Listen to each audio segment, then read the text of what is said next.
बहुत समय पहले फारस के एक शहर में अली बाबा नामक एक गरीब लकड़हारा रहता था। वह रोज जंगल जाकर लकड़ियां काटता और बाजार में बेचकर अपने परिवार का पेट पालता था।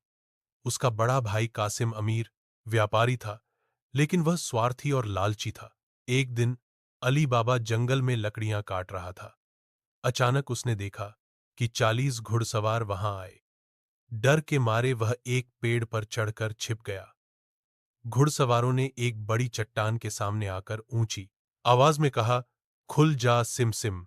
चट्टान दो हिस्सों में बंट गई और उसके पीछे एक गुफा का द्वार खुल गया। चोर एक एक कर गुफा में घुसे और कुछ देर बाद सोना, चांदी और बहुमूल्य रत्नों से भरी थैलियां लेकर बाहर निकले। फिर सरदार ने कहा, बंद हो जा सिमसिम, और गुफा फिर बंद हो गई। चोर वहां से चले गए। अली बाबा यह सब देख हैरान था। उनके जाने के बाद वह चट्टान के पास गया और बोला, खुल जा सिमसिम। गुफा का द्वार खुल गया। अंदर अली बाबा ने धन दौलत के ढेर देखे। उसने कुछ सोने के सिक्के अपनी गठरी में भर लिए और घर लौट आया।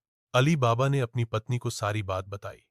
दोनों ने मिलकर सोने के सिक्कों को गुप्त रूप से छुपाया, लेकिन बात कासिम तक पहुंच गई। लालच में आकर कासिम ने भी गुफा में जाने की ठानी। उसने भी खुल जा सिमसिम कहा और गुफा के अंदर चला गया। लेकिन वह लालच में इतना खो गया कि बंद हो जा सिमसिम का मंत्र भूल गया। तभी चोर लौट आए और कासिम को मार डाला। जब कासिम घर नहीं लौटा, अली बाबा को चिंता हुई। वह गुफा में गया और भाई के शव को चुपचाप ले आया। उसकी एक बुद्धिमान नौकरानी मरजाना ने पूरे गांव को यह सोचने पर मजबूर कर दिया कि कासिम की मौत स्वाभाविक थी।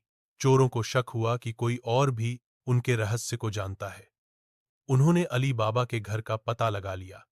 चोरों का सरदार तेल के मटकों में अपने साथियों को छुपाकर रात में अली बाबा के घर लाया, लेकिन चतुर मरजाना को शक हो गया। उसने एक एक मटके की जांच की और उनमें छिपे चोरों को मार डाला।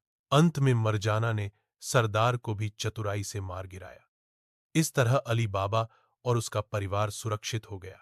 अली बाबा ने मरजाना की बहादुरी से खुश होकर उसे अपनी बहू बना लिया। बाद में वह गुफा का रहस्य केवल अपने परिवार को बताया।